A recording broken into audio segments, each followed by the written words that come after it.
मुझे बताइए, अगर इन्होंने किसी भी जर्नलिस्ट को, किसी भी एक्टिविस्ट को अगर इस तरह से गलत तरीके से इन्होंने अरेस्ट करके 6 महीने डाल दिया, मैं कह रहा हूँ इनकी सरकार 3 महीने नहीं रहेगी, ये लोग सड़क पे आ जाएंगे। मैं देख के आया हूँ ना लोगों को।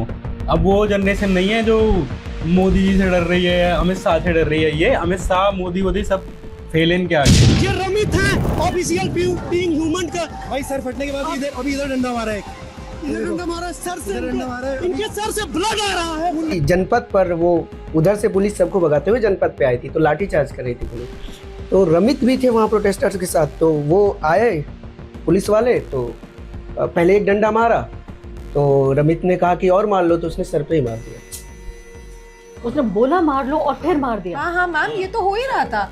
जो लोग गाली देते हैं उनको प्राइम मिनिस्टर फॉलो करते हैं, और वो कुछ बड़े लोग भी नहीं है, ऐसे कोई भी रैंडम लोग है। क्योंकि उन्होंने गाली दी। मैम गाली तो बहुत छोटी बात है हम लोग को, और आपको तो डेफिनेटली पता होगा मैम, मैं तो क्या ही बोलूं आपके सामने। रेप थ्रेट्स और डेथ थ्रेट्स मिले हैं सिर्फ अपना काम करने के लिए। बहन, तेरी सॉलिडारिटी में फुल सपोर्ट है तुझे।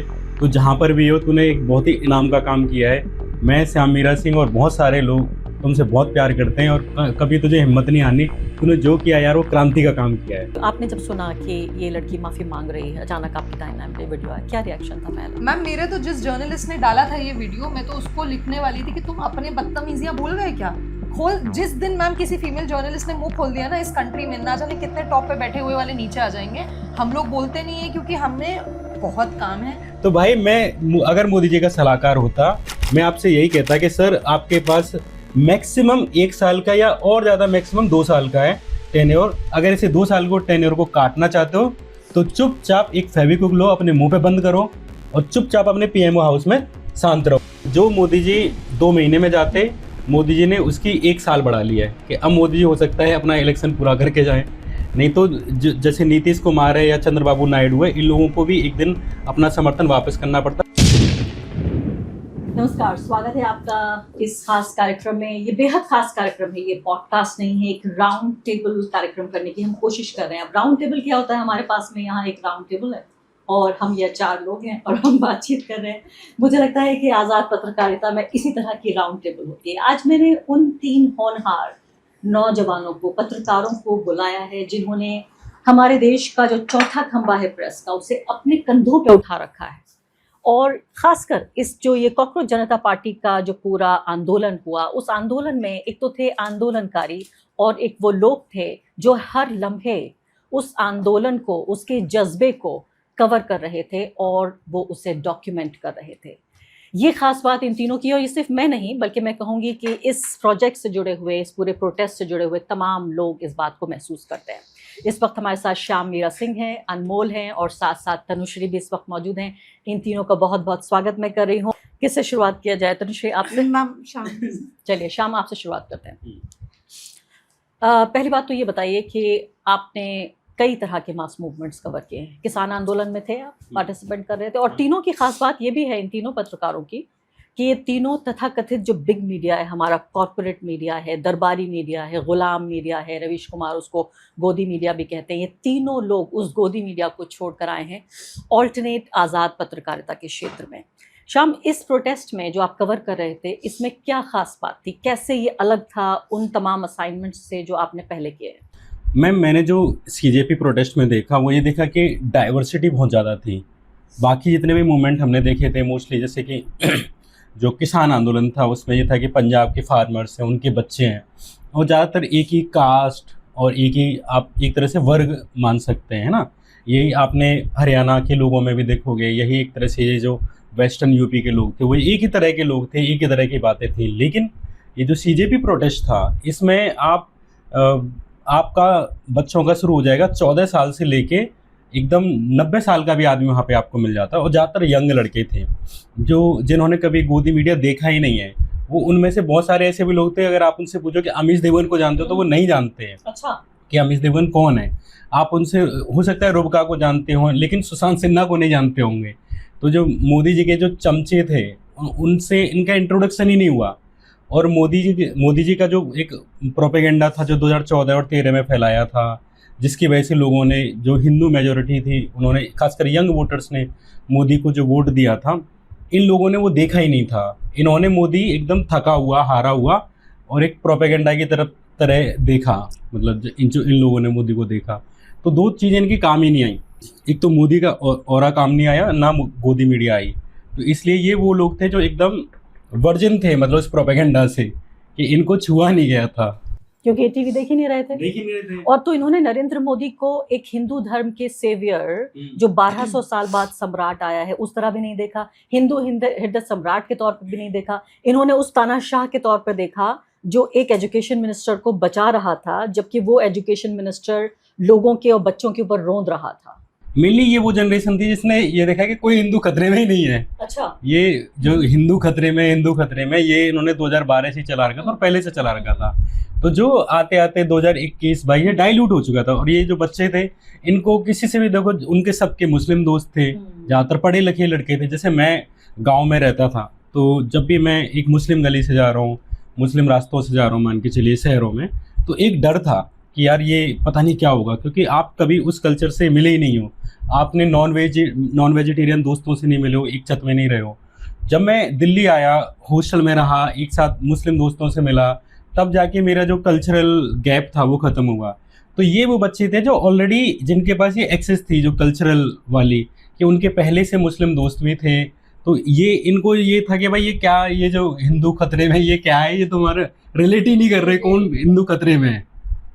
तो एक तो ये डाइवर्सिटी, दूसरा तनुश्री जो मुझे बात बहुत अच्छी लगी, कई बार मैं भी गई थी वहाँ, और मुझे जो सबसे अच्छा लगा वो ये लड़कियों की प्रेजेंस। आप सोचिए, ये वो शहर है, ये वो बदनाम शहर है जहाँ लड़कियाँ रात को 8 बजे के बाद जाने से डरती हैं। उन्हें हर चीज़ का डर है, उन्हें अपने आबरू से लेकर, अपनी जान से लेकर, अपनी माल से लेकर हर चीज़ के लुट जाने का डर है। ऐसे में रात को 3 बजे, सुबह को 5 बजे लड़कियाँ इनकलाब जिंदाबाद के नारे लगा रही हैं। ऐसा लग रहा था कानों में जैसे शहद घुल रहा है। लेकिन ये जो ट्रांजिशन हुआ कि एक डरी हुई लड़की से एक बहादुर लड़की जो सत्ता का कॉलर पकड़ के सवाल पूछ रही है, ये ट्रांजिशन आपने होते हुए देखा? मैम, ये ट्रांजिशन होते हुए मेरे ख्याल से हमने उस प्रोटेस्ट में तो नहीं देखा। मतलब मेरा मतलब ये बोलने का कि ओवर द इयर्स ही मेरे ख्याल से मैं भी ये एक्सपेक्ट नहीं कर रही थी, और मैंने ये बहुत बार बोला है कि लोग एक चीज़ पे ध्यान नहीं दे रहे हैं, that this protest has changed something for the women in general, for the women in Delhi. ऐसा मैंने कभी नहीं देखा मैम, मैंने अपनी आंखों से देखा।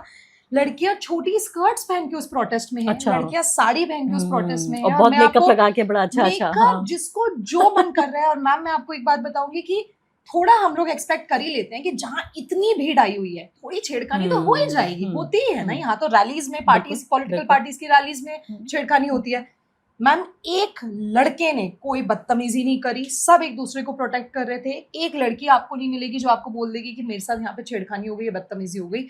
मतलब as a female journalist I am telling you, मैंने इतना कुछ 12 सालों में कवर किया है, ऐसा कभी कुछ नहीं देखा। तो आई थिंक इस प्रोटेस्ट ने लड़कियों के लिए भी कुछ एक बहुत प्यारी सी चीज़ बदल दी है कि अब वो लोग घरों के बाहर निकल के कुछ भी कपड़े पहन के अपनी बात रख सकते हैं, और उनको बस ये नहीं होगा कि just because we are girls, we are women, हमें कुछ एक्स्ट्रा आप प्रताड़ित करेंगे क्योंकि हम लोग लड़कियां हैं। तो ये तो आपकी बात बिल्कुल सही है। बिल्कुल, मैं थोड़ी देर में आती हूँ और इस मुद्दे पे चर्चा करती हूँ एक पहला राउंड सवाल जवाब का लेने के बाद। और ये मैंने कहा कोई फॉर्मल बातचीत नहीं है, हम यार दोस्त चारों बैठे हैं। ये मुझसे छोटे हैं ये लोग उम्र में, लेकिन दोस्ती तो हो सकती है छोटी उम्र वालों से। जब मोदी जी दोस्ती कर सकते हैं और कह सकते हैं फ्रेंड्स, तो मैं तो कुछ साल के फ़र्क में तो बिल्कुल साथी और फ्रेंड्स कह ही सकती हूँ। एक तरफ वो कहते हैं फ्रेंड्स और दूसरी तरफ उनकी पुलिस जाके पुलिस केसेस रजिस्टर करती है, डॉक्स करती है लड़कियों को, यानी उनकी तमाम प्राइवेट जो डिटेल्स हैं उनको टेलीविज़न पर, सिर्फ ट्विटर पे नहीं, बाकायदा टेलीविज़न, नेशनल टेलीविज़न पर ब्रॉडकास्ट किया जाता है। उनकी पुलिस और उनके गुंडे और तमाम आरएसएस के लोग मिलकर एक 15 साल की बच्ची को इतना डरा देते हैं, इतना झुका देते हैं कि दोनों हाथ ऐसे जोड़कर वो माफ़ी मांगती है।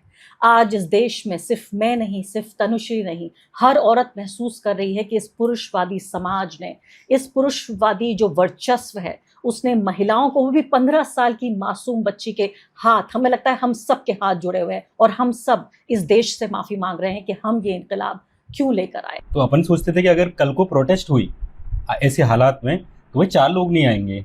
तो हमें लगता था कि 4 लोग भी अब बचे नहीं है। पहले 100 लोग बचते थे, फिर वो 100 से 80 हुए, 80 से 60 हुए, अब ऐसा लगता था कि 20 लोग भी नहीं आएंगे किसी प्रोटेस्ट में।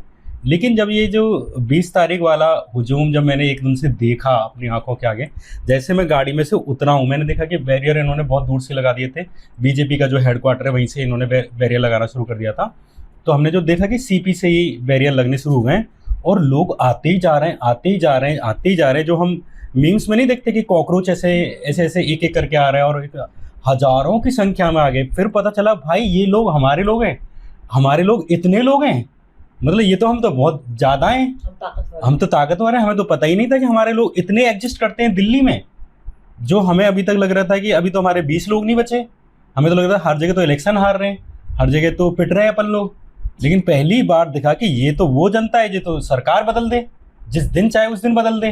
बदल तो दी, बिल्कुल, मैं आपको मंत्री बदल गया। मैं बता रहा हूँ कि 20 तारीख की जो 20 जुलाई का जो मार्च था, उस दिन जो प्रोटेस्ट करने आए थे उससे पहले के जो लोग थे वो ऐसे थे कि सर प्लीज़ हमारी, देखो भैया हमारी मांगे नहीं सुनते, भैया आप लोग हमें कवर करने क्यों नहीं आते, भैया उनको भी बोलो वो भी कवर करने आए, भैया प्लीज़ हमें कवर करो। लेकिन 20 जुलाई की मार्च को जो इन्होंने पीटा लोगों को, उसके बाद जो भीड़ की जो फीलिंग थी वो ही बदल गई। वो भीड़ कुछ और हो गई। मतलब 21 को तो खैर कम लोग आए थे, लेकिन जैसे ही पता चला लोगों को कि पैरामिलिट्री फोर्सेज आने वाली हैं या ये मोदी गवर्नमेंट इसको कुचलने वाली है, हाँ, तो जैसे ही लोगों को ये पता चला, फिर अचानक से 22 तारीख को सेम भीड़ आई है। जो मतलब जुलाई वाले जो 20 जुलाई का मार्च था उतनी तो नहीं आई, लेकिन दोबारा पहली बार इतनी भीड़ आई 22 को, फिर 23 को आई है। तो वो ऐसी भीड़ थी कि अब हम, मतलब अब या तो आप मानोगे या फिर हम मनवाएंगे। वो डर खत्म वो हो गया, भीड़ ऐसी थी मैम, हाँ, उस भीड़ में ऐसे लोग थे जो ये कहते थे कि वो इस उसमें थे कि पुलिस वाले आओ हमें मारो, अब तुम हमें हम पर लाठी चला के दिखाओ, अब तुम आंसू गैस की गोली गिरा के दिखाओ।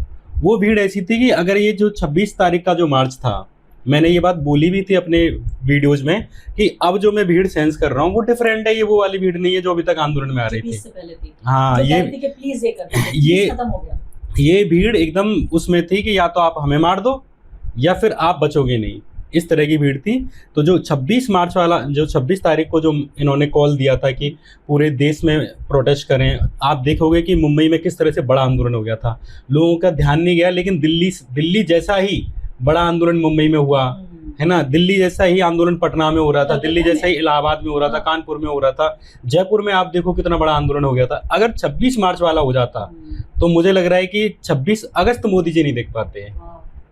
अगर बड़ी चीज हो जाती है। हाँ, इनको इस्तीफा तो इनके ऐसे मुंह में से ऐसे निकाला है लोगों ने, और इनको देना पड़ा। ये नहीं कह रहे ना कि हम रिफॉर्म करना चाहते हैं, ये कुछ नहीं है। मोदी जी 2 महीने में जाते, मोदी जी ने उसकी 1 साल बढ़ा लिया है कि अब मोदी जी हो सकता है अपना इलेक्शन पूरा करके जाएं। नहीं तो जैसे नीतीश कुमार है या चंद्रबाबू नायडू है, इन लोगों को भी एक दिन अपना समर्थन वापस करना पड़ता है, क्योंकि आप जनता के सामने कितने दिन खड़े रह जाओ। बहुत आ रही है इस प्रकाश में, इसको रजिस्टर करना जरूरी है कि मोदी जी नहीं भांप पाए थे, क्योंकि सबसे बड़ी बात तो यही होती है तानाशाही की, कि तानाशाह अपने आसपास से तमाम आलोचकों को दूर कर देता है और वो सिर्फ ऐसे लोगों को रखता है जो उसमें एक बीन बजा रहा है, एक ढोल बजा रहा है और बाकी ताली बजा रहे हैं।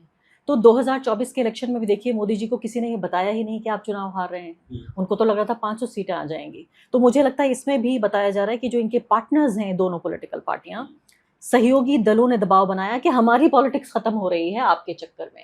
लेकिन तनुश्री, मुझे ये बताइए कि मैं इसको समझना भी चाहती हूँ, उस पूरे प्रोसेस को। मैं सिर्फ इस आंदोलन को कुछ 50 दिनों का आंदोलन समझ के खत्म हो गया और अब कुछ नहीं होगा, इसका पहले और बाद का भी समझना पड़ेगा। ये वो जनरेशन थी जो सिर्फ रील में अपनी पूरी जिंदगी ख्वार कर रही थी, रील स्क्रॉल कर रही थी। उसको क्या डूम स्क्रॉलिंग भी कहा जाता है। मतलब सोचिए, इसका नाम है डूम स्क्रॉलिंग, जिसमें आप जिंदगी खत्म कर रहे हैं, जिंदगी आपके हाथों से पिघल रही है रेत की तरह। कब ये लोग इश्क की बातें करते करते इनकलाब की बातें करने लगे, रील्स बनाते बनाते इनकलाब की रील बनाने लगे, ये कैसे हुआ ये ट्रांजिशन? ये मैं क्यों नहीं देख पाई? आप देख रही थी क्या? नहीं मैम, हम में से कोई नहीं देख पाया। I have reasons to believe, मुझे यकीन हो गया है कि पुनर्जन्म होता है। हमारे जिन्होंने इंडिपेंडेंस के लिए लड़ाई की होगी वो लोग मारे गए और वो वापस जन्म होके ये जनरेशन आई है। मुझे तो ऐसा यकीन हो गया है, क्योंकि मैं खुद बोलती थी कि नहीं, हम ही लोग सबसे बेस्ट जनरेशन है, जो जेन जी है। ये लोग एज यू राइटली सेड, ये तो डूम स्क्रॉल करते रहते हैं, इनसे पावर पॉइंट प्रेजेंटेशन नहीं बन के देती है। बिना इंटरनेट के लोग जी नहीं पा रहे। ये बच्चे वहां पे 24 घंटे विदाउट इंटरनेट बैठे हुए थे, बातें कर रहे थे, कितने लोगों ने आके मुझसे पूछा है कि मैम आप हमें बैठ के बताइए मणिपुर में क्या हो रहा है। अच्छा, इंटरेस्ट ले रहे थे, क्यूरियोसिटी ले रहे थे। तो मैम आई थिंक ना ये हो ही रहा था, हम लोग इनको बहुत, और सिर्फ मोदी जी नहीं, हम सब इनको बहुत हल्के में नाप रहे थे कि नहीं ये लोग क्या ही कर लेंगे। बट इन पे जब प्रॉब्लम आया और वो हो ही गया। मैम मैं तो आर्मी ऑफिसर्स को मिली हूँ जिन्होंने मुझे बोला कि देखिए आप बताइएगा नहीं किसी को कि हम इस प्रोटेस्ट का पार्ट है। छुट्टी पे लोग आए हुए थे, रिटायर्ड ऑफिसर्स थे, उनकी वाइफ्स थी जिनको दिल्ली पुलिस ने मेरे सामने मारा है। तो झूठ बोलने का तो अब कोई स्कोप है ही नहीं, क्योंकि हम लोग सब आई विटनेस है क्या हुआ है, उन्होंने दिखाया भी है। She is an army officers wife. उनको इतना धमकाया और डराया जा रहा है और फिर ये लोग आर्मी आर्मी करते हैं। उन्होंने अपना प्रोफाइल डिलीट कर दिया है कि उनको इतना धमकाया जा रहा है कि देखो ये तो देशद्रोही है, वो देशद्रोही है। तो मैम वही में बहुत सारी बातें हैं कि ये लोग जो ज्यादा आर्मी के जो ज्यादा प्यारे बनते हैं ना, आपको पता है इन्होंने क्या किया है, जितने भी जो भी सोल्जर्स हैं जो एक्चुअली सरहद पे बैठे हैं, ये लोग बोलते हैं ना कि अरे जनगण मन पे खड़े नहीं होगे तो मार देंगे, हमारा तो जवान सरहद पे बैठा, तुम ये नहीं कर सकते। जो एक्चुअली जवान सरहद पे बैठ के जिसने एक सपोर्ट में वीडियो डाल दी, that's between him and his regiment, ठीक है, that's not a discipline thing to do for an army person. इन लोगों ने ये जो राइट विंग का पूरा इकोसिस्टम है, जो ऑपरेशन सिंदूर का जिन्होंने अपना प्रोफाइल पिक्चर लगा रखा है, इन्होंने उसकी पर्सनल डिटेल्स निकाली है, उनकी उनके घर वालों की वायरल करी है सोशल मीडिया पे, उसको स्ट्राइक करने की कोशिश की है, उनको बोला है कि देखो ये तो देशद्रोही है असली, ये एक्चुअल जवान है जो सरहद पे बैठे हैं, और सिर्फ इसलिए क्योंकि उन्होंने एक ऐसी बात रख दी जो गवर्नमेंट को नहीं पसंद आई। तो फिर उनको देश के नहीं मोदी जी के जवान चाहिए, देश के जवान नहीं। एब्सोल्युटली ये लोग मैम किसी के नहीं है, ये लोग हर उस इंसान के पीछे जाएंगे चाहे वो कितना ही बड़ा आदमी। कंगना याद है आपको, कंगना कह रही थी कि ये जेंजी हिंदू लड़कियां, आप सोचिए अभी तक मुसलमान लड़कियों को बुरा भला कह रहे थे, सह गया, हमने सह लिया, अपनी छाती पे ले लिया ये बात, लेकिन हिंदू लड़कियों के बारे में हम एक शब्द नहीं सुनेंगे। क्यों कहा उन्होंने हिंदू लड़कियों के बारे में? ये कहा शराब पीती हैं, बताइए कितनी बुरी बात है शराब पीती हैं। कंगना तो शराब की बात तो शराब की बात तो नहीं करे, कंगना रनौत तो अच्छा होगा। मैम रियली मतलब आई डोंट थिंक सो हम लोगों को उनके लेवल पे स्टूप डाउन करना चाहिए, उनको किसी भी तरीके की इंपॉर्टेंस देनी चाहिए। देखिए मेंबर ऑफ पार्लियामेंट नहीं, बट वो मेंबर ऑफ पार्लियामेंट है। देखिए अगर वो सिर्फ एक एक्ट्रेस होती है, दिस इज द बिग, ये सबसे बड़ी किस्मत हमारी खराब है कि Kangana Ranaut member of parliament है। मैं सच में बोल रही हूँ, I am, this is like an open, it's not even a challenge, it's a request कि कंगना कभी भी आके बैठे, एक भी टॉपिक ऑफ हर चूजिंग अगर उन्होंने बात कर ली किसी भी बच्चे से, ये जो 15 साल के बच्चे को डरा धमका के हाथ जुड़वाया ना, कल देश से माफी मंगवाइए ना, आप उस बच्चे के साथ बैठिए और अगर आपने किसी भी टॉपिक पे एक सही बात कर ली तो मैं मान जाऊंगी कि आप मेंबर ऑफ पार्लियामेंट है। मैम ऐसे गंवार लोगों को क्या ही, मैं आती हूँ इस बात पे और मोदी जी की बात पे चर्चा जरूर करेंगे। मोदी जी को अकेला नहीं छोड़ेंगे हम, अभी उनकी बात करेंगे। उन्होंने एक वीडियो जारी किया है और रिकॉर्ड नंबर, उनके पिछले वाले ट्वीट पर रिकॉर्ड नंबर ब्रॉड वो हुआ था, लोगों ने देखा था। अब इसमें रिकॉर्ड कम रह गया है तो हम यहाँ पर उस रिकॉर्ड को पूरा करेंगे कि कम से कम जो उनका कम रहा रिकॉर्ड वो यहाँ पर बनाया जाएगा। अनमोल आपने देखा था, आप तो अक्सर जो यंग इश्यूज़ हैं, यंगस्टर्स के इश्यूज़ हैं, आप उसको कवर करते हैं। पिछले दौरान भी मैंने आपकी बड़ी अच्छी रिपोर्ट्स देखी हैं, कई बार आपने मजदूरों का प्रोटेस्ट भी कवर किया था, जिसमें, और हम भूल जाते हैं, हम कहते हैं जब हमारी युवा पीढ़ी, तो हम समझते हैं कि सिर्फ वो लोग हैं जो BA MA पास होकर या टेक्निकल कोर्सेज करके नौकरियों की तलाश में हैं। हम कभी भी अपने गांव में रहने वाले यंग लोगों का जिक्र नहीं करते, हम कभी भी मजदूर जो हमारा युवा है उसको हम युवा नहीं मानते। बड़ा ही मेरे भी दिमाग में, मैं इस बात को कबूल करती हूँ, एक ब्लॉकेड है कि हमारे लिए हमारे युवा की परेशानी, मतलब युवा किसान की परेशानी नहीं, युवा मजदूर की परेशानी नहीं, फैक्ट्री वर्कर की परेशानी नहीं, हमको सिर्फ दिखता है शर्ट पैंट पहनकर पढ़ा लिखा आदमी जिसको नौकरी नहीं मिल रही है, वो आदमी। आप क्या देख रहे थे, इस इंकलाब को बनता हुआ देख रहे थे आप? बिल्कुल, जैसा कि तनुश्री बता रही थी, मुझे एक चीज़ समझ में आता है। एक सवाल आपने पूछा कि ये जो मीम देखने वाली जनरेशन है ये अचानक से ऐसा कैसे हो गई, क्या ये दिखा? आई थिंक कि हर जनरेशन के साथ, चाहे आप मिलेनियल्स की बात करें तो उनको सबसे ज़्यादा किस बात पर डांट पड़ती थी कि तुम जो कन्वेंशनल वे है कि माँ बाप की बात मानो, जो तुम्हारे बड़े कर गए हैं वो करो, उसको उन्होंने चैलेंज किया कि ये कोर्स मत लो, हम ये पढ़ाई करवाएंगे, तुम ये पढ़ो, तुम वो करो। बट उन्होंने उसको चैलेंज किया और आज वो देश विदेश और दुनिया में जो मिलेनियल्स हैं वो उन्होंने अपने हिसाब से अपनी लाइफ, एक अलग लाइफ सेट की। जिस चीज़ के लिए उनको सबसे ज़्यादा गाली पड़ी उनके पहले वाले जनरेशन से कि तुम तो हमारी बात नहीं मानते, तो वो उनका हथियार बना, बात ना मानना उस मिलेनियल का हथियार बन गया बेटर करने का। अच्छा, जी तो ये विद्रोही जो उनका मिजाज था उससे इनकलाब आया। अगर वो एक तरह से ओबीडियंट होता, वफादार होता और माँ बाप की बात मानता, उर्दू में एक शब्द होता है फर्मा बरदार, यानी कि आपने फरमान दिया, हमने उसकी बरदारी की, हमने मान लिया, तो वो माँ बाप की बात नहीं मानता, तो ना फरमा बरदार है। हाँ, तो वो मिलेनियल ने वो किया, जिंजी का था। इनकी सबसे बड़ी, इनको सबसे ज्यादा टॉन्ट किया जाता था, सबसे ज्यादा गाली दिया जाता था इसी बात के लिए कि तुम रील बनाते रहते हो, रील देखते रहते हो। ये इनकी सबसे बड़ी कमजोरी मिलेनियल्स भी देखते थे, और हमसे पुराने वाले तो देखते ही थे कि ये क्या जनरेशन है, रील ही बनाती रहती है। पर आप इस प्रोटेस्ट में देखो, वो रील इनका सबसे बड़ा वेपन बना जीतने का। इन्होंने रील बनाई, इनको पुलिस दौड़ा रही है, ये एक हाथ में फोन लेके और भाग रहे और कह रहे हैं मुझको नहीं पकड़ पाओगे। ये आरएएफ को टोंट कर रहे हैं कि अंकल आपसे टीयर गैस नहीं खुल रहा है, मैं खोल देती हूँ। गर्मी लग रही है, पानी का वो हाँ, वो क्या वेपन बना इन लोगों ने रील को। और वो वही था कि जिसका आप देखोगे बीजेपी आईटी सेल का, जो भी उसने काउंटर करने का कोशिश किया, इनके किसी भी चीज को काउंटर ही नहीं कर पा रहे। और जो टीयर गैस शेल को उठा के वापस पुलिस पे फेंका, मैंने अपनी आंखों के सामने ये देखा कि टीयर गैस का गोला मारा पुलिस ने, और वो आधा जल रहा है, और उसको उठाया और उन्हीं के ऊपर वापस फेंक दिया। एक और आपने देखा होगा वीडियो कि एक लड़का है, वो जाता है, टीयर गैस आता है तो उसमें जाता है और कहता है कभी फील नहीं किया था मैंने, होता कैसा है, ये बहुत अजीब सा है, मेरी आंख जल रही है, एकदम 0% एथेनॉल है इसमें। तो इट्स लाइक कि हर जनरेशन का एक होता है। मिलेनियल्स के साथ तक ये बात नहीं मानते, उन्होंने नहीं मानी और वो आज अपने लाइफ में आगे बढ़े। जिंजी के साथ तक तुम रील बनाते हो, तो इनका वेपन वही रील बन गया, जिसको हम कमजोरी देखते हैं, वो ताकत बनी इस जनरेशन। अब मुझे रेज हो रहा है और मैं इसको सप्रेस करने की कोशिश कर रही हूँ, खासकर उस लड़की का। वाकई बता रही हूँ आपको, मैं ये बहुत मतलब मुझे इतना गुस्सा आ रहा है कि मैं मर्यादाएं तोड़ देना चाहती हूँ उस लड़की की, जो सबसे वीडियो मैंने देखी है। और मैं इतनी देर से सप्रेस कर रही थी कि थोड़ा बाद में लेकर आती हूँ सब्जेक्ट को, लेकिन वक्त आ गया शायद इस पर बात करते हैं। मुझे आप शाम आप बताइए, मैं एक पुरुष मानसिकता से देखना चाहती हूँ उसको, फिर तनुश्री से बात करूँगी। मुझे लगता है कि इस वक्त एक वो अमिताभ बच्चन की कौन सी फिल्म थी जिसमें शाहरुख खान भी हैं, ऐश्वर्या राय भी हैं, मोहब्बतें, वो जो एक पेट्रियार्क होता है अनुशासन वाला, और उसमें हर बच्चा जो है वो परंपरा तोड़ देता है, मर्यादा तोड़ता है, अनुशासन तोड़ता है। क्या वो मिलेनियल का ये वही तो तोड़ता है। एटलीस्ट उस मोहब्बतें में, आई एम वेरी सॉरी मैं आपको क्वेश्चन कट कर रही हूँ, अमिताभ बच्चन के जो लोग होते हैं वो माँ बहन की गालियां नहीं दे रहे होते, तो वो आदमी संस्कृति की बात करे फिर भी समझ आता है।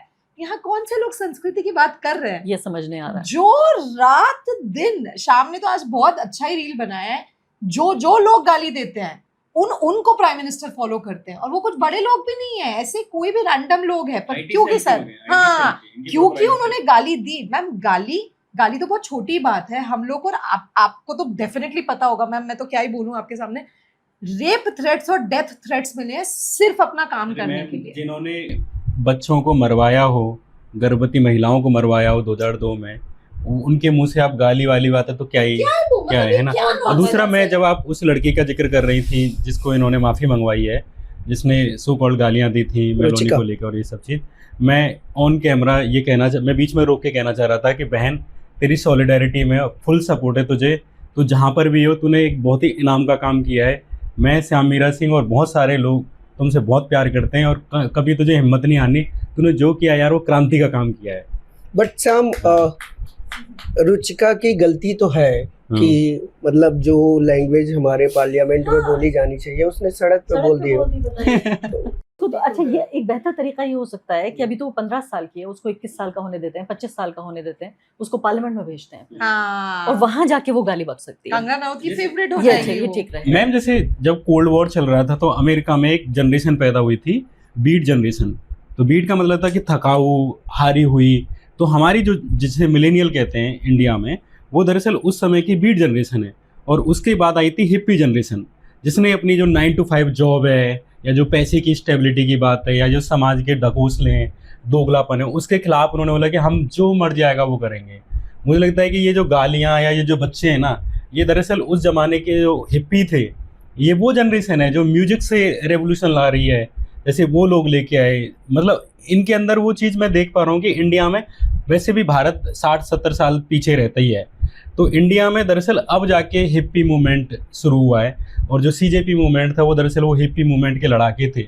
और मैं ये कह रहा हूँ कि अब वो टाइम गया इनका, ये इन्होंने जो बैलेट से इधर एडजस्ट करके इधर ECI इलेक्शन कमीशन को मैनेज कर लिया, इधर वोटर लिस्ट कर ली, इनके ये लास्ट दिन चल रहे हैं। पहले मुझे ये लगता था कि यार कुछ बच के वीडियो बनाओ, कहीं ऐसा ना हो कि जेल चले जाओ और जेल चले जाओ 6-6 महीने पड़े हो, हाँ। 1-1 साल पड़े हो। 6 साल पर मैं पड़े हो। आज मैं लोगों से कह रहा हूँ कि आपकी जनरेशन इतनी जाग चुकी है कि किसी के बाप में दम नहीं है कि आज ये किसी जर्नलिस्ट को अरेस्ट करें, किसी एक्टिविस्ट को अरेस्ट करें और उसे 6 महीने रख जाएं। वाकई मुझे पता है अगर इन्होंने किसी भी जर्नलिस्ट को, किसी भी एक्टिविस्ट को अगर इस तरह से गलत तरीके से इन्होंने अरेस्ट करके 6 महीने डाल दिया, मैं कह रहा हूँ इनकी सरकार 3 महीने नहीं रहेगी, ये लोग सड़क पे आ जाएंगे। मैं देख के आया हूँ ना लोगों को। अब वो जनरेशन नहीं है जो मोदी जी से डर रही है, अमित शाह से डर रही है। ये अमित शाह, मोदी सब फेल इन के आगे। मुझे लगता है उस जनरेशन का खून से कुछ ट्रांसफर अब तो नहीं, मेरे को- आप ट्रांसफर करा के आए, वो एनर्जी मैं मुझे तो कह रहा जेंजी हूँ, वाली दिख अब रही तो है। मैं बिल्कुल तैयार हूँ। पहले मेरे को डर लगता था कि क्योंकि कोई बचाने नहीं आएगा, पर अब मुझे पता है कि बचाने वाले हैं। मैम ये जो शाम जो जिस भावना में बोल रहा है ना, और लोग बहुत मुझसे तो गुस्सा हुए, लोग फोन करके पर्सनली कि तुम लोग इतना क्यों।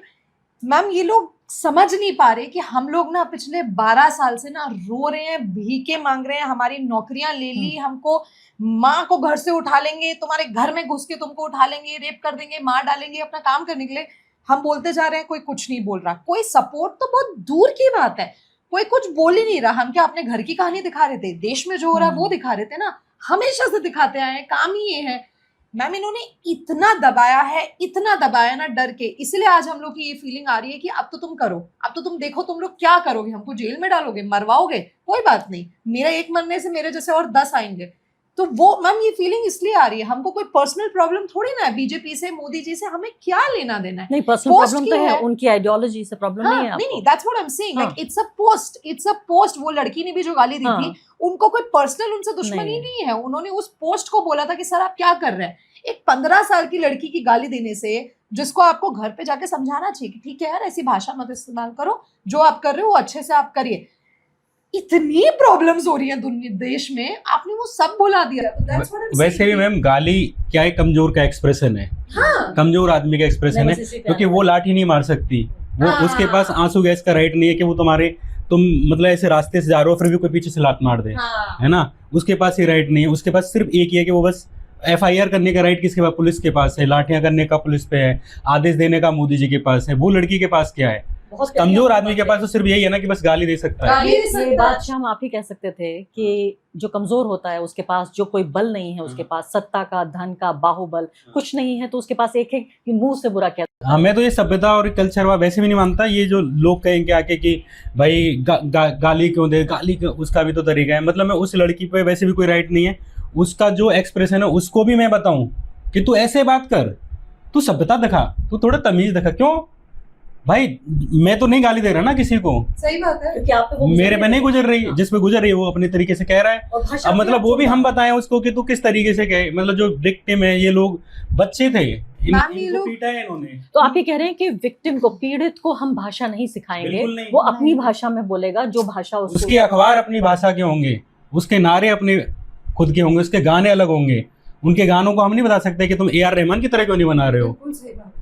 हम नहीं कहेंगे देखो जावेद अख्तर ने भी तो बड़े शेर लिखे हैं, उन्होंने कितनी अच्छी भाषा में लिखे हैं, तुम गाली का इस्तेमाल क्यों कर रहे हो। पर ये लोकगीत हैं, ये जनता के गीत हैं, ये जो भी चीजें आई हैं। गालियां लोकगीत बन गए हैं। हाँ, ये वो जो गीत जैसे कहते हैं ना कि तुमने जिस खून को मक्तल में दबाना चाहा, मतलब कब्रिस्तान में दबाना चाहा, तुमने जिस खून को मक्तल में दबाना चाहा, आज वो कूचाओ बाजार में आ निकला है, कहीं 16 कहीं पत्थर तो कहीं। शबनम बन के। वाह वाह वाह। तो यही वाली फैज बात है। अहमद फैज, हाँ, फैज अहमद आप फैज। अच्छे आदमी बनो। मनमोहन सिंह को कोई इस तरह की गालियां क्यों, ये पहली मतलब इतनी इकट्ठी गालियां। ठीक है, लोगों ने बोला कि ये तो बोलता नहीं है, ये सोनिया गांधी तो ऐसी है ना, लोगों ने ये चीजें बोली, लेकिन इतनी गालियां जो दिल से निकल रही है लोगों के, Correct. ये तो उत्पादन हो रहा है, फैक्ट्री बन चुकी है हमारे दिल के अंदर कि ये गालियां खुद ही उत्सर्जित हो रही हैं। इमिशन हो रहा है, इमिशन जो कहते हैं ना, फिजिक्स में एक Yeah. वर्ड है कि वो खुद ही उत्सर्जित हो रही है। और ये लोग सोच ही नहीं रहे एक सेकंड कि हम एक सेकंड तो बैठ के सोचे कि अच्छा चलो हमने क्या किया। ये लोग दबाते जा रहे हैं, नए नए तरीकों से गैसलाइट किया जा रहा है। और जो भी गाली वाली एक बात थी ना मैम, ये मेरे सामने हो रहा था, तो एक मदर थी प्रोटेस्ट में, उनको पुलिस को भी पता था कि यहाँ पे मदर्स भी बैठी हैं, वाइफ्स भी बैठी हैं जो भाग नहीं पाएंगी उतनी तेज जितना तेज बच्चे भाग लेंगे, फिर भी उन्होंने मारा सबसे पहले तो ना उनका जो बेटा था 15-16 साल का लड़का था मैम, उसको पुलिस बहुत मार रही है और वो हाथ जोड़ रही है कि सर मत मारिए, सर मत मारिए, क्यों आए थे तुम प्रोटेस्ट पे। तो उनकी ना माँ के मुंह से निकल गया कि तुम्हारे भी बच्चे ना किसी दिन ऐसे ही मरेंगे और ऐसे ही पिटेंगे। तो कोई साइड में बोल रहा है आप पुलिस वालों को इतनी गाली दे रही है। वाह वाह, ये अभी एक जर्नलिस्ट ने क्वेश्चन किया राहुल गांधी को, राहुल जी कहता रहा कि राहुल जी पुलिस वालों के बच्चों ने एक प्रेस कॉन्फ्रेंस करी है कि पुलिस वालों को भी पीटा गया। अरे भाई, उसके हाथ में बट है, उसके हाथ में गन है, उसके हाथ में लाठी है। उस आदमी के बारे में तुम बात कर रहे हो, लेकिन तुम वो भी इंडिया टुडे का सोचिए, जिस इंडिया टुडे के बारे में थोड़ा कहा जाता था कि जर्नलिज्म कर रहे हैं। वही जो रिपोर्टर था उसको राहुल गांधी ने क्रिसमस पे एक पोस्ट की थी, उसको बड़ी समस्या थी, कह रहे राहुल गांधी ये कोई हिंदू नहीं है, देखिए क्रिसमस पे उन्होंने पोस्ट किया। फिर उन्हीं के रिपोर्टर साथियों ने याद दिलाया कि राहुल गांधी ने दिवाली पे भी पोस्ट की थी, तो फिर एकदम निशब्द हो गए कि अब क्या कहूँ। तो वही रिपोर्टर जिसको राहुल गांधी की क्रिसमस, तो ये जो एक जातिवाद, सांप्रदायिकता और महिला विरोध और गरीब विरोध, ये पूरा एक बुके है, बुके बन के एक व्यक्ति आपके सामने आता है, ये बुके बन के टीवी का रिपोर्टर बन गया है। बन जाता है, ये अच्छा बुके बन जाता है। लेकिन मैं यहाँ पर समझना चाह रही हूँ, अब हमारे मोदी जी के बारे में थोड़ा बात करते हैं। वो सेल्फी मोड में अच्छे नहीं लग रहे हैं, उनको सेल्फी क्यों बनाना पड़ रहा है? उनके पास 50 कैमरे वो लगा सकते हैं श्याम, तो आपकी तरह बुरे क्यों दिख रहे हैं वो? आप सेल्फी में एकदम अजीब सा आपका वो फ्रेम रहता है, आधा फ्रेम आप ऊपर रहते हैं, आपको ये सब करने की जरूरत पड़ी है, मोदी जी क्यों कर रहे हैं?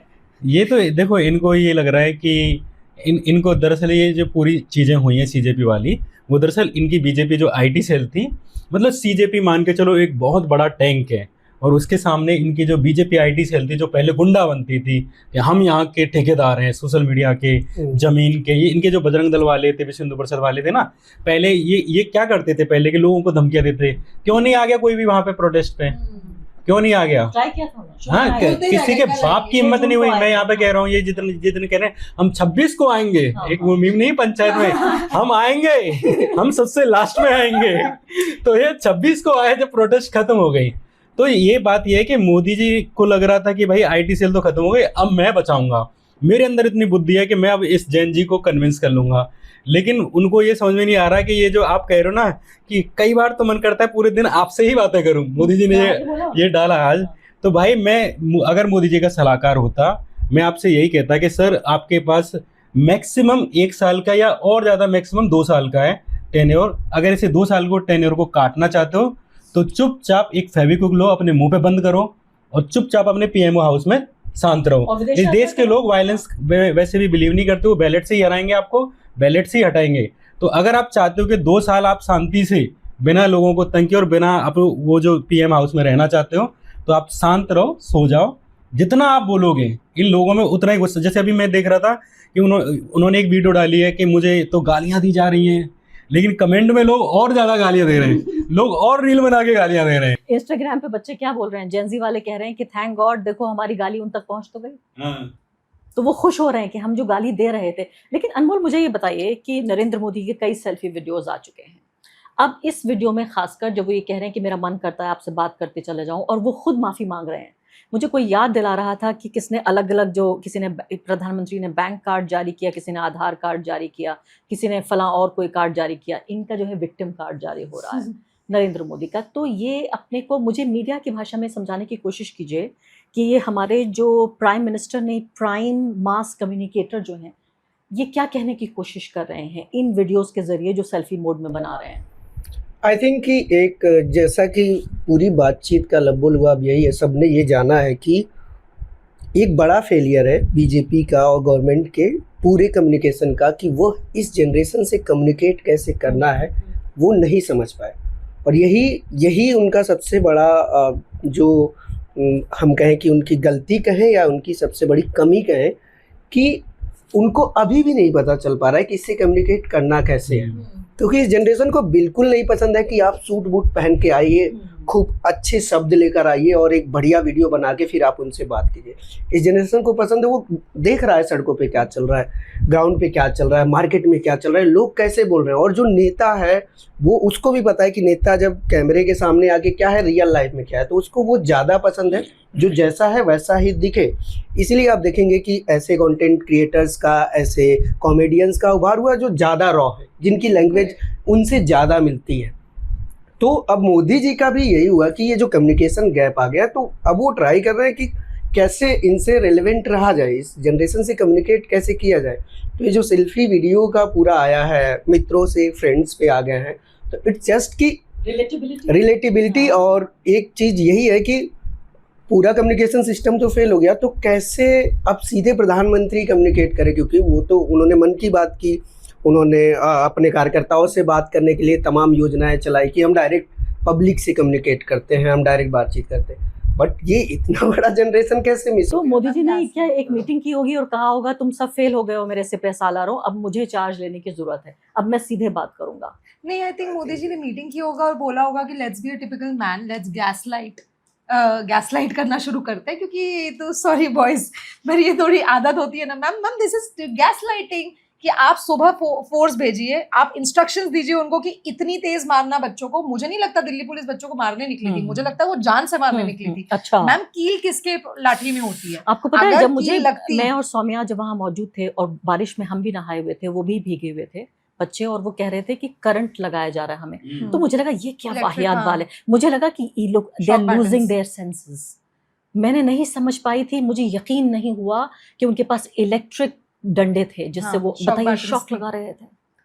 Even जो तो पहला- गैस लाइटिंग, पहले दर्शक को बता दीजिए गैस लाइटिंग क्या होता है। नहीं, मुझे भी अभी पता चला, मुझे भी टर्म नहीं पता था, जहाँ पे एक्चुअली आपकी ही गलती है। बेसिकली आग लगाओ और फिर फायर ब्रिगेड लेके खुद ही आ जाओ और फिर बोलो कि हम तो तुमसे कितना प्यार करते हैं। तो ये तरीके और ऐसी टैक्टिक्स को ना मैम, आप ऐसे आदमी को पहचान ही नहीं पाएंगे। और मैं ना एक और अनमोल की चीज में बात जोड़ना चाहूंगी कि मैम एक बहुत खूबसूरत बात थी इस प्रोटेस्ट की, यहाँ ना कोई क्लासिज्म नहीं था। यहाँ कोई फर्क नहीं पड़ता आप कौन से वर्ग से आते हैं, जेंडर, कास्ट, रेस तो भूल ही जाइए। आप गरीब हैं, आप अमीर हैं, कोई फर्क नहीं पड़ता। ऐसा कोई नहीं कर रहा था कि अगर अच्छे कपड़े पहने तो उनके पास खड़े हो रहे हैं और कोई गरीब है तो उनके पास, सब अपने थे, सब अपने थे। और ये ना ma'am, this is an all heart generation. आप प्यार से बात करिए, आप दिल करके खुश खोल के बात करिए, ये लोग आपको बहुत प्यार देंगे। इसी बात का जो अंकल्स और आंटी, और आई एम सॉरी मैं ये अंकल वर्ड यूज कर रही हूँ, हम सब अंकल आंटी होने वाले हैं, बट ना मैम एक चीज मैंने रियलाइज करी, मैंने वो आरएफ की कमांडर थी, वहां पे असिस्टेंट कमांडर थी, बड़ी सेलिब्रिटी ऑफिसर है, जिन्होंने बोला गर्मी लगती है तो उतार दिया। उनको ना मैंने सुबह बोला था that ma'am you are too hot to be an RF officer, और मेरी गलती हो गई, मैंने उनसे वापस जाते समय बोला that you know what, things like hot, sexy, uncle, these are all state of minds. आपका एक सेकंड में आप में कोई हॉटनेस नहीं रहेगी अगर आप इतनी गंदी माइंडसेट है आपकी और आप बात इतनी बकवास कर रहे हैं। तो I took my words back, I told her कि मैम मैं वापस ले रही हूँ, आप बिल्कुल हॉट नहीं है, आपका ऑरा काफी अनहॉट है, आप काफी वो हैं, काफी नेगेटिव हो रहा है। तो यही जो अंकल वाली बात है ना मैम, इसीलिए इन अंकल्स को बुरा लग रहा है। अभी तक ये लोग क्या कर रहे थे, घरों में बीवियों को पीटो और बाहर जाके संस्कृति दिखाओ। इन बच्चों ने वो हटा दिया है कि नहीं नहीं नहीं, अब हमको ये गैस लाइटिंग नहीं चलेगी। आप बदतमीजी करेंगे घर में और आप बाहर आके हमसे अच्छे से बात करेंगे, हम ये आप टॉलरेट ही नहीं करेंगे। और वी कैन सी थ्रू जो हम लोगों में बोलने की थोड़ी सी हिम्मत नहीं थी कि भाई हमको दिख रहा आप क्या कर रहे हो, इन बच्चों ने बोल दिया। इसीलिए मैम ये बिलबिला गए हैं आईटी सेल वाले, मजाक उड़ा रहे हैं उनका। लेकिन मुझे ये बताइए कि मोदी जी खुद बात करने के अलावा अपने जो यंग लोग हैं, जैसे राघव चड्ढा जो हमारे मिडिल क्लास के जेनजी के प्राइम मिनिस्टर बनने वाले थे, उनको फील्ड कर सकते थे कि भाई आप बात कीजिए राघव चड्ढा। इनसे और कौन यंग लोग हैं, कई यंग हैं बीजेपी में लोग, तो उनका टेंशन चला जाता नहीं ना? लेकिन मैं ये कह रही हूँ, लेकिन मोदी जी ये कह सकते थे कि भाई मेरी उम्र के दादा दादियों, मेरी उम्र के नाना नानियों, अपने पोते पोतों को और नाती नातों को समझाइए कि वो इस तरह की गाली गलौज ना कहें। लेकिन यहाँ तो 75 साल का आदमी 15 साल की बच्ची से माफी मंगवा रहा है, पूरा देश इसमें शामिल है। खुश है, देखिए आप मैम, सारे मैन मिलके देखो हमने माफी मंगवा दी। मतलब पता ही नहीं है इस बारे में क्या, मतलब आई डोंट नो। शाम तुम्हारे पास कोई पॉइंट है तो आपने प्लीज। जब ये सुना, एक सेकंड आती हूँ, आपने जब सुना कि ये लड़की माफी मांग रही है, अचानक आपकी टाइमलाइन पे वीडियो आया, क्या रिएक्शन था पहला? मैम मेरे तो जिस जर्नलिस्ट ने डाला था ये वीडियो, मैं तो उसको लिखने वाली थी कि तुम अपने बदतमीजियां भूल गए क्या। जिस दिन मैम किसी फीमेल जर्नलिस्ट ने मुंह खोल दिया ना इस कंट्री में, ना जाने कितने टॉप पे बैठे हुए वाले नीचे आ जाएंगे। हम लोग बोलते नहीं है क्योंकि हमें बहुत काम है, हम देश के लोगों की स्टोरी बतानी है। इट्स नॉट अबाउट नहीं तो जेनजी से सीखिए कुछ। हाँ, क्योंकि मैम ये जो जर्नलिस्ट डाल रहे हैं ना कि ये मांग ली, उनकी अगर मैं आपको कारनामे बता दूं ना तो वो लोग कहीं के मैम रहेंगे नहीं इस देश में।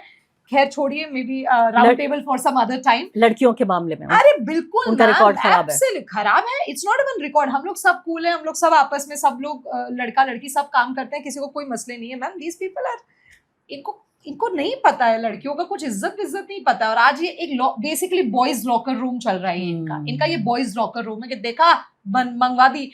बट आई एम हैप्पी, चलो प्रधानमंत्री ने पहली बार लड़कियों को गाली पड़ने के पे बात तो करी। अब तक तो हम लोग बोलते जा रहे थे आपकी कंट्री की जर्नलिस्ट, मैम हमारे कंट्री में फॉरेन कॉरेस्पॉन्डेंट्स आके बोल के गए हैं कि हमने कॉन्फ्लिक्ट्स कवर की है, हमने आईसिस कवर किया है, हमने टेररिस्ट ऑर्गेनाइजेशंस कवर करी है, पर जो एक इंडिया पे सवाल पूछे जाने पे जो इकोसिस्टम का अटैक आता है ना, this is very dangerous and we have not seen anything like this. आप तो लड़कियों की गाली की कह रहे हैं, मोदी जी कह रहे हैं उन्हें ये बुरा लगा कि गाली उनको पड़ी और उनकी दिवंगत माँ को पड़ी। वो इनको ये बुरा नहीं लग रहा है कि गालियां लड़कियों को वो कह रहे हैं कि भाषा और ये संस्कार सीखा कहाँ से इन तो लड़कियों मैम ने। उनकी माँ माँ है, हमारी माँ माँ नहीं है मैम। इतने सारे माओ को आप लोग बोलते हैं, आप लोग के आईटी सेल वाले गुंडे कब से बोलते आ रहे हैं कि घर से उठा लेंगे, आपकी बेटी का रेप कर देंगे, आपको भी नहीं छोड़ेंगे। मैम वो लोग माँ नहीं है क्या? वो लोग नहीं है माँ? आप उन्हीं की बताइए माँ मुझे, हैं। शाम की जब आप इस लड़की का वीडियो देख रहे हैं, क्योंकि देखिए वो लड़की का वीडियो नहीं है, वो एक पूरी कौम को झुकाना है, वो पूरी एक लड़की जात को झुकाया है इन्होंने। मैं उस लड़की में रिप्रेजेंटेशन देखती हूँ, अपना भी, अपनी माँ का भी, अपनी बहन का भी और उससे छोटी जनरेशन का भी। मुझे लग रहा है कि पूरी एक औरत जात को इन्होंने सताया है, उसको हाथ पकड़ के माफ़ी मंगवाई है। जब आपने देखा और आपने प्रोटेस्ट को हर घंटे कवर किया, आपने उस लड़की को वहाँ देखा भी, कई बार वो फीचर हुई, मोदी जी क्या करना चाह रहे हैं? उस लड़की और 3 और लोगों से माफ़ी मंगवाई गई है। मैम मुझे ये लगता है कि अभी ये कुछ भी करवा लें, कुछ भी करवा लें। जैसे कंस था, मथुरा का रहने वाला हूँ तो कंस की कहानी बताऊंगा। तो कंस ने क्या है कि जब उसे ये पता चला कि देवकी के पेट में मेरी मृत्यु है, मेरी मृत्यु मेरी बहन के ही पेट से जन्म लेगी, तो उसने जब जेल में डलवा दिया। अब वो इंतजार कर रहा है कि इसका जब 8वां पुत्र आएगा जो मुझे मारेगा, इससे पहले कि मैं सारे ही बच्चों को मार दूं। तो उसने पहले से लेके पहला मारा, दूसरा, तीसरा, चौथा, 5वां, 7वां, फिर जब 8वां आया तो वो हाथ ही नहीं लगा। तो मैं यही कह रहा हूँ कि ये जो सीजेपी के ये जो हमारे जैन जी बच्चे आए ना, ये देवकी के 8वें पुत्र हैं और भारत में देवकी के 8वें पुत्र जन्म ले चुके हैं। तो अब कंस कुछ भी कर ले, चाहे कितनी भी कुश्तियाँ लड़ाए, कितने भी हाथी चलाए, चाहे कितने भी सेनापति भेजे, कृष्ण जन्म ले चुके हैं। श्याम के नाम से, कन्हैया के नाम से, यशोदा के यहाँ पल रहे हैं, कहीं नंदनवन में पल रहे हैं, कहीं कोई द्वारका में चले गया। तो अब ये जो है इनका अंत निकट है इस सरकार का, जो इन्होंने 2014 से लेके इन्होंने जो परेशान कर रखा था लोगों को। इतना मैं जो बोल रहा हूँ वो कोई पर्सनल हेट्रेड नहीं है मोदी से या कोई मेरे घर का आदमी नहीं है। पूरा इस चीज़ से है कि इन्होंने लोगों को कुछ समझा ही नहीं, उनकी क्या औकात है। मतलब इन्होंने पूरा बस यही काम किया कि भाई इससे मेरे पैसे आते हैं, इनको पैसे वाले बनाते रहो कि ये अंबानी है, अडानी है, या इससे मतलब इलेक्शन के लिए इलेक्ट्रल बॉन्ड्स आ रहे हैं, फलानी कंपनी, इनको ठेके दे दो। अब चाहे वो ठेके से लोग मरें, पुल टूटें, चाहे सड़कें फूटें, कोई मतलब नहीं है, सिर्फ इलेक्शन मैनेज करना है। इस पूरे प्रधानमंत्री का काम सिर्फ यही रहा। तो मुझे लगता है ये जो पूरी गुस्साएँ या उस लड़की की जो गुस्सा थी, चाहे हमारी गुस्साएँ, वो उसी चीज़ की गुस्साएँ। अगले कुछ सवाल मैं लेना चाहती हूँ आप लोगों के इंडिविजुअल करियर्स के बारे में। थोड़ा सा एक खिड़की खोलिए अपनी ज़िंदगियों के बारे में भी। मैं झांकना चाहती हूँ, हमारे दर्शकों को भी ज़रा दिखाना चाहती हूँ कि जो आपके हीरोज़ हैं, ये जो आपकी बातें, आपके संदेश और आपके आंदोलन भी इस सरकार तक लेके जा रहे हैं, आखिर वो लोग खुद कैसे हैं जब वो कवर कर रहे होते हैं, उससे पहले और उसके बाद। आपके साथ शुरुआत करती हूँ। अनमोल, आपके पास तो एक अच्छी बात यह है कि कम से कम एक ऑर्गेनाइजेशन का माइक है, लेकिन यहाँ तक पहुँचने में भी वक्त लगा। अपनी कहानी ज़रा बताइए हमें। कहानी सिंपल है कि कॉलेज में थे और जब मैं कॉलेज में था तब तक ये बात बहुत क्लियर हो गया था कि टीवी में जर्नलिज्म बचा नहीं है, और तब तक ये बात बहुत बार रिपीट की जा चुकी थी। आप लोग थे उस समय जो बार बार इस बात को बता रहे थे और दिखा रहे थे कि किस तरह टीवी मर रहा है, और उसमें तमाम लोग थे। तो कॉलेज में ही डिसाइड कर लिया था। हाँ, मैं गोरखपुर से आता हूँ। अच्छा, तो कुछ बड़ा याराना तो नहीं है अपने जो योगी जी हैं उनसे? प्रेम है। प्रेम है।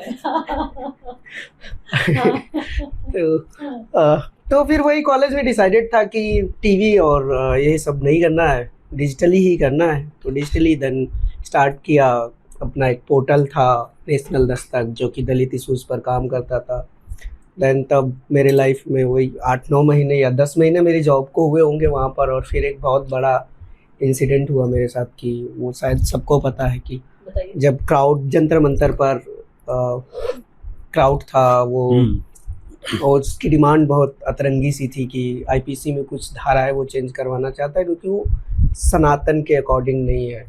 तो ऐसी सारी चीज़ें। तो मैं बस उस प्रोटेस्ट को कवर करने गया था। उसी टाइम सेम किसान आंदोलन भी चल रहा था।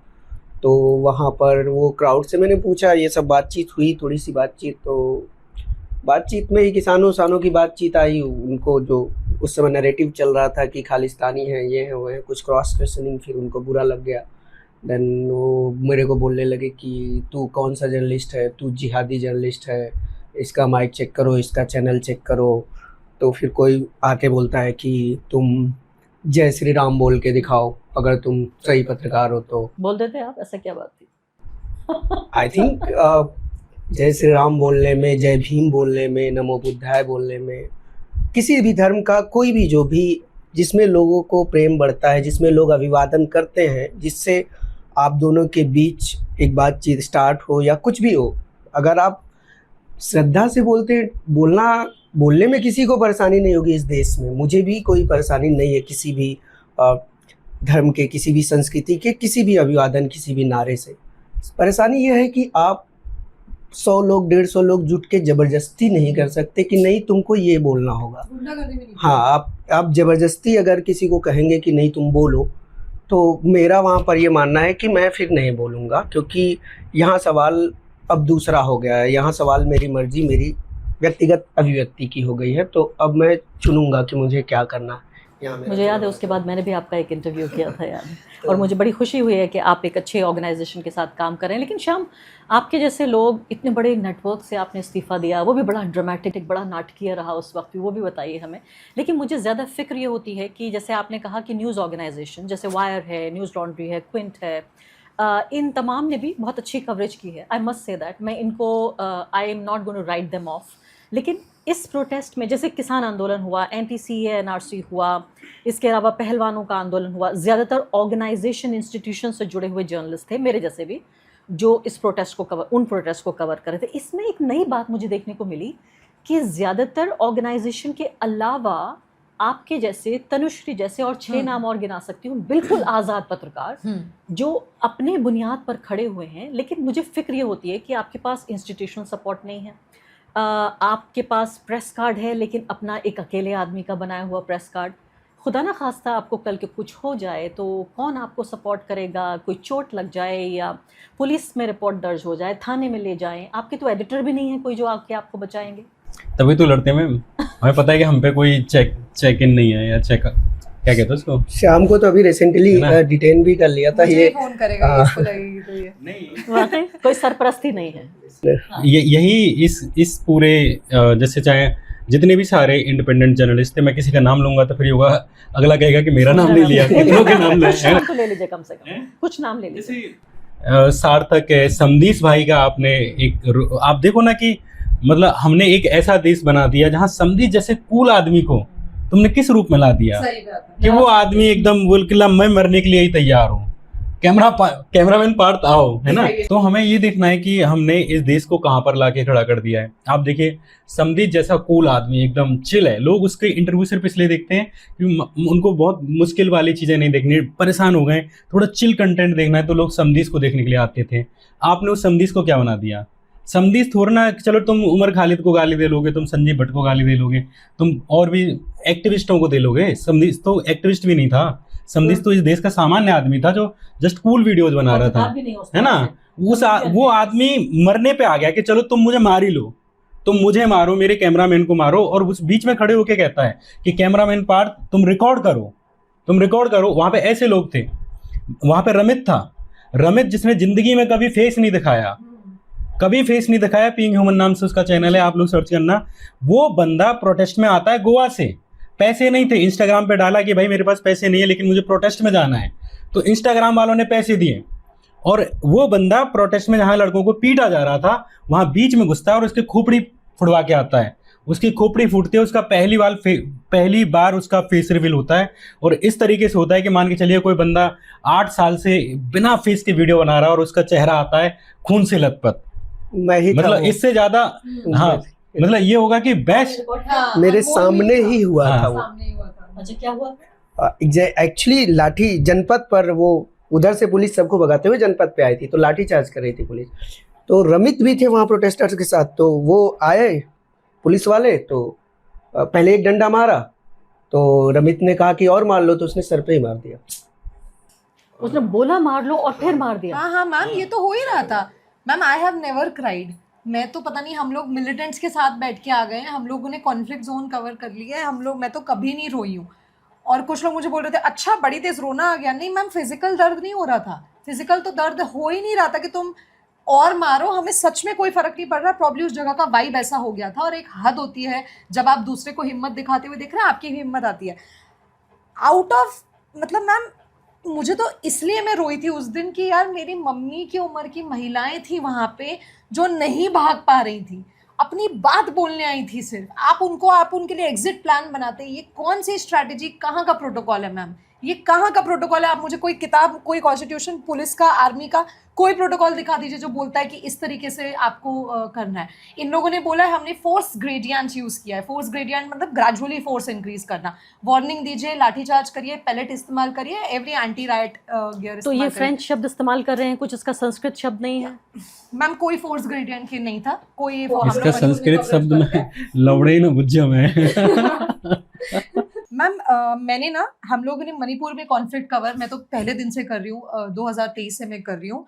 और सच में, क्योंकि कुछ लोगों को अभी लग रहा है कि अरे हम लोग तो पूरा इंस्टीट्यूशन के खिलाफ हो रहे हैं, पुलिस ही हमको गंदी लगती है, हमको आर्मी ही गंदी लगती है। मैम वहाँ पे ना I have so much respect for some officers and specially army officers. और मैं ये बार बार बोल नहीं पाती हूँ, obviously Indian army, Assam rifles, both. Ma'am वहाँ पे ना मैंने अपनी नजरों के सामने देखा है that people whatever like insurgents or people with guns, they have opened fire on the army. उन लोग गोली चला रहे हैं, असॉल्ट राइफल से गोली चल रही है और मेरे सामने की बात है। और जो आर्मी के जो कमांडर्स हैं, उनके जो ऑफिसर्स हैं, वो लोग नहीं ओपन फायर कर रहे हैं। और मैंने ऐसे पीछे घूम के बोला, मैंने कहा अरे आप लोग गोली क्यों नहीं चला रहे हो यार, आप लोगों पे गोली आ रही, कोई मर जाएगा। और उन्होंने मुझे बोला तनुश्री इसलिए नहीं गोली चला रहे हैं क्योंकि ये लोग हमारे लोग हैं। जो गोली चला रहा है उधर से वो ब्रेन वॉश्ड है, उसको कोई फर्क नहीं पड़ेगा सिविलियन मर जाए। हम लोग तो ट्रेंड है ना, we are very much capable of handling this situation under protocol. But हमारी सबसे बड़ी कंसर्न है, these are our own people. हम अपने लोगों के ऊपर गोली नहीं चलाएंगे, हमें पता है कैसे हैंडल करना है। और मैम मेरी उस दिन इतनी रिस्पेक्ट बढ़ गई थी, जबकि वो लोग ऑथराइज्ड है, उन पे गोली चल रही है, वो बिल्कुल चला सकते हैं, ओपन फायर कर सकते हैं।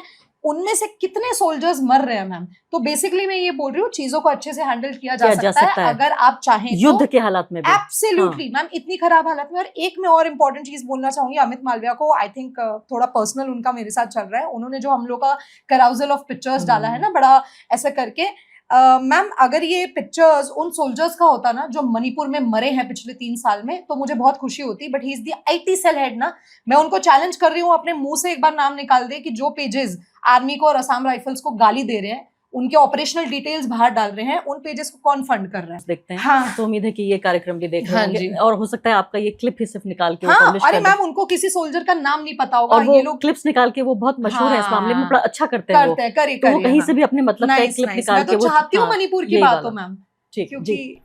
ये बातचीत हो रही ना, बार बार बात हो रही कि वहाँ पर मदर भी आई थी अपने बच्चों के साथ। तो एक इंसिडेंट था, वही रमित का जो इंसिडेंट मैं बता रहा था, जब जिसमें उनका सर टूटा, वहाँ जनपद पे जो टियर गैस और लाठीचार्ज हो रहा था, वहाँ पर एक I think 45-46 year old lady रही होंगी, वो बेहोश हो गई जब लाठीचार्ज हुआ, भगदड़ हुआ।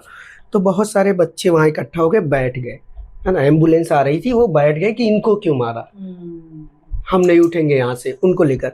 और वो गिरी हुई थी ऐसे, और 5-6 बच्चे ऐसे थे, और वो बच्चे ऐसे रैंडम बच्चे थे, ऐसा नहीं कि वो उनको जानते थे। तो वो बैठे थे, फिर अचानक से पुलिस आई और पुलिस ने उन बच्चों पर लाठीचार्ज कर दिया, उनको भी लाठीचार्ज करके, और उन लेडी को ज़बरदस्ती उठा के ले गई। और उसमें एक बच्चा था, नॉर्थ ईस्ट का बच्चा, तो उसने तिरंगा लपेटा हुआ था, तो देन उसको मारते हुए ले आए। और जब वो मारने का एक प्रोटोकॉल होता है कि आप मार रहे हो, पैर पे मारो, आप कैसे मारोगे। अब वो बच्चा गिर गया तो आप लाठी से ऐसे नहीं कोच सकते, आप तो फिर आप उसको ऐसे मार रहे हो। ये मतलब आईने में अपनी तस्वीर Frustrated कैसे थे मैम, देखते मैं होंगे। frustrated शाम थे। आप कहाँ से आते हैं, और वो अपना आपका शुरू हुआ एक टीवी के साथ सफर, और फिर यहाँ एक इंडिपेंडेंट जर्नलिस्ट तक, हमें बताइए कुछ। मैं तो मथुरा का एक गांव है, गांव का तो नाम नहीं बताऊंगा। तो मथुरा का एक गांव है, गाँव मशहूर ही हो जाएगा, ऐसी क्या बात है। तो मथुरा का एक गांव है, जिसके बाद मैं यहाँ UPSC की तैयारी के लिए आया था दिल्ली। और उसी दौरान थोड़ा पढ़ने लिखने का मौका मिला, क्योंकि उससे पहले जो स्कूल थे या जो ग्रेजुएशन का स्कूल था सरकारी, उनमें कोई पढ़ाई वढ़ाई थी नहीं। तो कोई बहुत ज़्यादा मोदी जी की तरह है, मैं ज़्यादा पढ़ा लिखा नहीं हूँ। तो मेरे साथ भी यही है कि कोई ज़्यादा पढ़ा लिखा तो हूँ नहीं। तो फिर मैंने यूपीएससी की तैयारी करी, कॉन्स्टिट्यूशन पढ़ा, बहुत सारी बुक्स पढ़ी। उसके बाद मैं आईआईएमसी आ गया था, जहाँ मैंने जर्नलिज्म की पढ़ाई की। फिर मैंने ये जॉब वगैरह की, इकोनॉमिक टाइम्स, आज तक से मुझे निकाल दिया था, फिर न्यूज़ क्लिक वगैरह। फिर मैंने अपना इंडिपेंडेंट चैनल खोला और मुझे याद है जब मुझ पे यूएपीए लगा था तब आपने एक शो किया था। तो जब ऐसे मेरी और तनुश्री की बात हो रही थी कि मैम ने बुलाया है, तो इसने पूछा कि शायद कि टाइम है या नहीं है, क्या मैं बोला क्या बात कर रही हो यार, उनका एहसान है हम लोगों पे, हम बच्चों पे एहसान है कि उन लोगों ने कितने लोगों की, हम जैसे लोगों की आवाज़ें उठाई हैं कि वो नहीं जाएंगे, मतलब जाना ही चाहिए, टाइम हो मत हो कुछ भी हो आप जाओ। तो ये वो वाला एहसान था आपका कि आपने हम पे, हम एक दूसरे का सहारा हैं और मुझे लगता है इसी को कहते हैं सॉलिडारिटी अंग्रेजी में, और एकता शब्द शायद हिंदी में इस्तेमाल कर सकते हैं, एकता एकजुटता। आपसे हम हैं और हमसे आप हैं और शायद और हमसे ही मोदी जी हैं। इसी तरह से ये हमारा गुजारा चल रहा है। तनुश्री अपने बारे में आप बताइए। मुझे नहीं लगता कि आपके बारे में मैंने कभी जानने की कोशिश भी की। लगता है कि ये suave, sophisticated, English speaking, good looking इसीलिए शायद बीजेपी मुझे खरीदना चाह रही थी कि थोड़ा होनी चाहिए ना मैम, और स्पोक्स पर्सन बनेगी तो बड़ा अच्छा रहेगा। लुकिंग लड़की भी थोड़ा एंकर बन के कुछ बोलेगी तो मान ही लेते हैं। हाँ। आप तो देख ही रहे हैं बहुत लोग बहुत सॉफ्ट स्पोकन हाँ। लैंग्वेज बोल रहे हैं। We don't want to talk about the funding of the CJP. What Yes. funding of the CJP? Why aren't you talking about the funding of people in Manipur? कौन दे रहा है? कहाँ से आए इंसर्जेंट्स मैम मणिपुर में? मैम अभी तो मैंने मणिपुर का एक पन्ना भी नहीं खोला है। खोल जो दिया ये लोग मैम, ये लोगों ने बंदूकें गिफ्ट करी हैं वहां पे आर्म्ड मिलिशियाज और इंसर्जेंट को, क्योंकि इनके पार्टी के लोग थे और उन बंदूकों से आर्मी के सोल्जर्स मारे जा रहे हैं, सिविलियंस तो मर ही रहे हैं, वो तो हम सबको पता, छोड़ दीजिए, सिर्फ क्योंकि उनकी पार्टी के लोग थे। इस बारे में बात ही नहीं हुई। And we were discussing the other day, मैं किसी को डिस्कस कर रही थी कि पता है ये लोग मणिपुर क्यों दबा पाए, और क्योंकि दिल्ली में हो गया ना, इतनी बड़ी मामला दिल्ली में हो गया। मणिपुर इजी था, आप जर्नलिस्ट को भी मना कर दीजिए कोई मणिपुर नहीं जाएगा तो लोग नहीं भी जाएंगे एक बार को, इसलिए ना। अदरवाइज मैम अगर मणिपुर की चीजें सामने आ गई ना, that will be the biggest colossal failure of this आप गवर्नमेंट। कहाँ से आती हैं, किस स्टेट से आप आती मैम हैं? मैं बंगाली हूँ, पर मैं बड़ी हुई हूँ, मतलब कानपुर में मैं पैदा हुई हूँ। थोड़ा अजीब से कॉम्बिनेशन है, बंगाली हूँ, कानपुर में पैदा हुई हूँ, गुड़गांव में बड़ी हुई हूँ उसके बाद। तो और बस आप मैम तो 12 साल टॉप टेलीविजन चैनल्स पे आप एंकर रिपोर्टर रही हैं। मैम मेरा एक्चुअली इंटरेस्टिंग बात ये है, I am as like my career as a journalist is as old as Modi as the prime minister. Modi ji मैंने CNN IBN ज्वाइन किया था 2014 में, उसके 2 हफ्ते बाद ही मोदी जी ने स्वेरिंग इन किया था और मुझे लगा था कि अब करेंगे हम जर्नलिज्म, अब हमें मौका मिलेगा। जो बचपन से प्रेस कॉन्फ्रेंसेस देखते देखते बड़े हुए हैं आप सब लोग के, प्रणॉय सर के, राजदीप सर के, कि ऐसे पूछते हैं सवाल, ऐसे हम पूछेंगे। कभी मौका नहीं मिला? वो गलत टाइम था। वहां से लेके मैम आज 2026 आ गया है, प्रेस कॉन्फ्रेंस तो दूर की बात है मैम, को आप नॉर्मल भी अपना सवाल नहीं रेस कर सकते। तो लेकिन ये बताइए ये- तनुश्री, कैसा लग रहा है आपको? देखिए, एक इंस्टीट्यूशन का अपना एक सपोर्ट होता है, उसका एक इंफ्रास्ट्रक्चर होता है, उसकी महीने पे आखिर में एक तनख्वाह आ जाती है, एक लाइफस्टाइल की आप आदी हैं। जब ये आज़ादाना तरीके से आप काम कर रही हैं, कैसे गुजर बसर कैसे होती है आपकी? आप कैसे अपनी लाइफ को मेंटेन रखती हैं, अपनी सैनिटी को कैसे प्रिजर्व करती हैं? Ma'am I swear to God, मतलब हम लोग ना इतनी पर्सनल बातें बताते नहीं हैं कि हम लोग जब हाथरस भी हुआ था और काम से भी उसके बाद निकाल दिया गया था मैम, 35,000 रुपीज सैलरी था और हम लोग का घर का हम लोग डिस्कस नहीं करते हैं because it's we don't want to make it about us, but I have a mother and a brother, we take care of the entire family. हम लोग के पास कोई सेफ्टी नेट नहीं है, हम लोग घर पे पैसा भेजते हैं तब सब्जी खरीद के उस दिन वाला खाना बनता है, ये सिचुएशन है। लोग देख के बता नहीं पाएंगे that oh she look so stylish और इतनी वो लगती है, बहुत मुश्किल से करते हैं मैम, कोई सपोर्ट नहीं है, पीछे सब पड़े हुए हैं हम ही लोगों के। मेरा तो मैम यूट्यूब भी नहीं है, मेरा तो कुछ है ही नहीं, तो मुझे तो बस मैं दर्शकों से पूछना चाहती हूँ कि अगर तनुश्री अपना यूट्यूब चैनल शुरू करेंगी तो क्या आप सब लोग सब्सक्राइब करेंगे? क्या आप इनको देखना चाहते हैं यूट्यूब पे? दर्शक कमेंट सेक्शन में जरूर बताएं। श्याम मीरा को देखते रहते हैं और साथ भाइयों का प्यार और अनमोल रिपोर्ट्स आप देखते रहते हैं न्यूज लॉन्ड्री पर। बहुत बहुत शुक्रिया आप सबका। कुछ और चीज अगर आप बताना चाहें दर्शकों से, कोई संवाद इस राउंड टेबल के जरिए करना चाहें? मैं एक हंगर स्ट्राइक शुरू करना चाहती हूँ गोदी मीडिया के लिए। मेरा एक्चुअली ना मेरा गवर्नमेंट तो से किसका इस्तीफा लेंगे आप? मैम सबसे पहले मैं अमीश देवगन से चालू करना चाहूंगी। वो कौन सा ऋचा चड्ढा ने अच्छा गाना बजाया था, गुलू गुलू गुलू गुलू, वो अच्छा गाना था मैम। मेरी ना गवर्नमेंट से, मेरी एक्चुअली गवर्नमेंट तो देखिए मैम सारी ऐसी आएंगी, इन्होंने अभी एक दिखा दिया रूल बुक कि देखो इस तरीके से करा जा सकता है। आई एम अज्यूमिंग कि अगली गवर्नमेंट भी उसको यूज करेगी। मेरा ना मैम गवर्नमेंट से तो कम प्रॉब्लम है, मीडिया ने जैसे बिक के दिखाया ना मैम, कुछ तो बोलते हैं आप कि नहीं यार ये लिमिट है सर, इसके आगे नहीं जाएंगे।